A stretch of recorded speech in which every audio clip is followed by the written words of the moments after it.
Greetings to you all. My name is Brenda Kandiero, and today I'm going to be talking to you about dairy farming at a small scale level. I do believe that most of you have been wondering if you can make money out of dairy production. And today I'm going to talk to you about small scale dairy farming, but mainly highlighting on the factors that will affect your milk production. So I'm going to be basically talking about nutrition, how to feed your cow, when to feed it, especially factors that will affect the feed performance. Because at times you can have a very good feed, you may have good forage available, but then there are other factors that can affect the performance of that feed if you don't take care of them. The first thing that I'm going to talk to you about today is breed. And here in Zimbabwe, we've got different breeds of dairy cows that we have.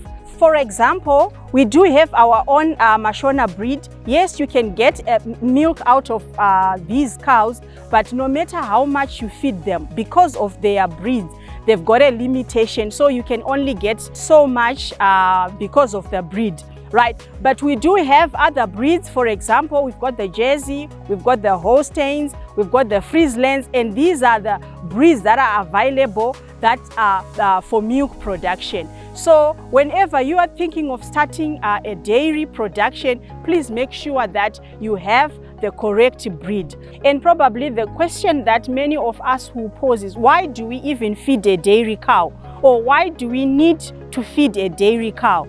So whenever a dairy cow is eating, there are two important things that we need to consider. The first one is maintenance. So we're looking at the animal as a whole. This animal is a living organism. It needs to breathe, it needs to move, it needs to survive.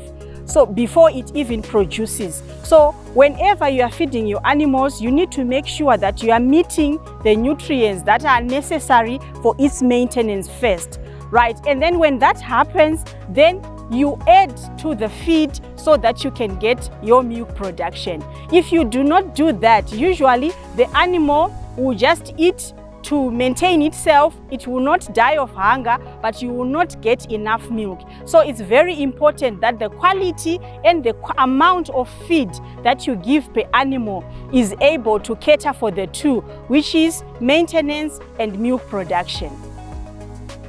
So there are several ways of feeding your dairy cows, and these are, you can either choose to do a pasture-based production, whereby you are depending mainly on the grazing area and the grasses and pastures out there, and some of them that you can plant. Like you can see in this field, this is ryegrass that has been planted for the cows to graze on. There are other legumes that you can also plant, like lucerne. Then you cut them and you feed to your animals. But what's important is that whatever you give, you have to meet all the nutrients, including the protein, the carbohydrates, which is the energy, the fiber, the fat, so that you have a healthy cow giving you milk that is of good quality. Another way of feeding your animals is using the use of concentrates, right? So these are the complete feeds that you buy from stock feed manufacturers, and you can come and buy from Profeeds, and you just go and feed off the bag. But we normally recommend farmers that to make the dairy farming viable, you also need to make use of the available pastures and legumes that you have on your farm. Whatever you have that you can make into your silage, you can bale the grass, and then you mix with the concentrates to make a total mixed ratio. This will lessen the cost for you, the cost of buying the feed, because remember that nutrition alone is about 80% of the total cost of your milk production. So we always recommend and encourage farmers to do all that they can to lessen that by supplementing with the stuff that they can find on farm. So these include your crop residues, like your maize stovers. It also includes the grains that you may have at the farm, maize, small grains like sorghum, and brewery residues commonly known as masese. You can also make use of the felt. You cut the hair and bale it, and all these can be mixed on the farm. And the most important thing is to get to the nutrients that are required for maintenance and for milk production, like I said. So the second thing that you also need to consider before you start your dairy project is the space. Do you have the space that is needed for the dairy project? Stocking density is very, very paramount because usually we work with 2 to 5 acres per animal. But then obviously this then depends on the availability and the quality of the pastures. But before you even start, do you have the space to start your dairy project? Then thirdly, we can never underestimate the importance of water. Every animal, every living thing will live on water. So water, we talk about water availability. So the water has to be there. And then we also talk about water quality.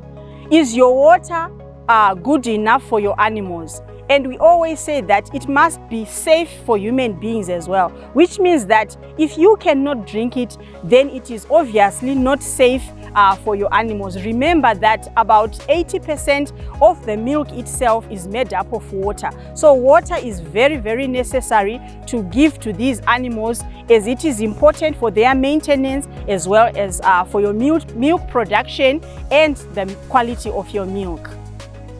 Then of course, market is something that is also very important. So wherever your farm is located, you need to make sure that it's accessible for trucks to come and carry and ferry the milk, or even trucks that are bringing in feed. So you need to be located where your farm is accessible and you have an easy access to the market as well.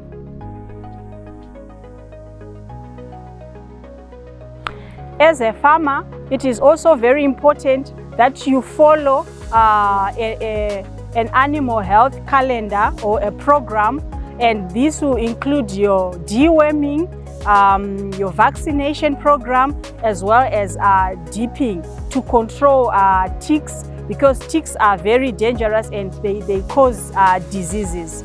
Right. The other thing that you also need to look at is when your animals are walking to the milking parlor, you need to consider the distance and also to lessen any stress factors, because when your animals are going to the parlor, you do not want them to be stressed, because this can affect the milk production in the parlor.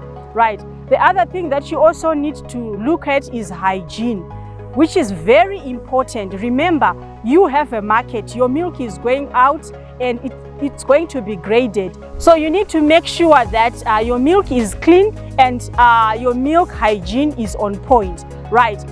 I also need to talk about mastitis. Remember that the teat is where you are milking the milk from, and the teat hygiene is very important, because if you do not get it right, then you are bound to have mastitis. And when that happens, it will contaminate your milk and it will even affect your cow performance. So you need to make sure that the teat is clean. The machinery that you are using, your milking equipment, if you are using hands, make sure that your hands are washed. All the equipment is disinfected, just for you to make sure that you keep the teat free of any germs. For let's say that in any case, one of your cows or maybe a few of your cows have mastitis, it's very important that you know how to milk them. And we always recommend that you hand milk them to avoid contamination of your milking equipment. And we usually recommend that you milk them at last. And by doing this, it means you are not going to contaminate your milk, and you are not going to stress your animals. Right. So remember that when your grass, or even when you're looking at your grazing land, looking at the veld, when the grass is growing, at different stages of its growth, it's got different amounts of minerals. And when you are cutting your grass for silaging or grass to feed your animals, you need to consider the stage. And it is always important that you cut the grass whilst it's still fresh and whilst it's still palatable, because sometimes if you let it grow, then it is very difficult for the animals to digest it, or sometimes even for the animals to eat it. There are also natural factors that can bring stress to your animals, and these will include the stage, the calving stage, the paturation stage. And as a farmer, you need to know when to dry your milk, when to stop milking it, so that you do not force or you do not induce stress on your animal. So it then becomes very important for you as a farmer to be able to manage these stressful times. And we normally recommend the use of vitamins, the use of minerals, just to relieve the stress.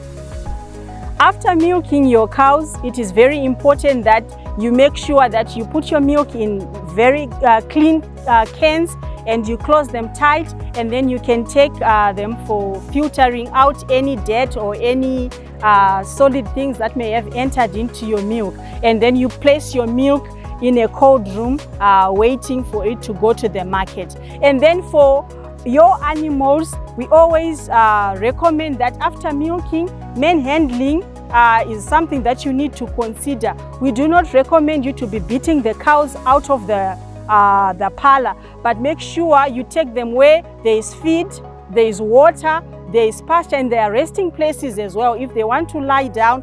Like when we are getting into summer, when it is hot, we need them to be under shade, so we need trees so that they are not affected by heat stress. And finally, I think that it is very important for every farmer to make sure that you keep your cows happy, well-fed, healthy, and stress-free. And when you do this, then you will be sure that the feed that you are feeding is going to be converted to the milk, and then it is going to be converted to the money that you then put into your pocket. From me, Brenda Kandiero, and the Profeeds Tech team, bye.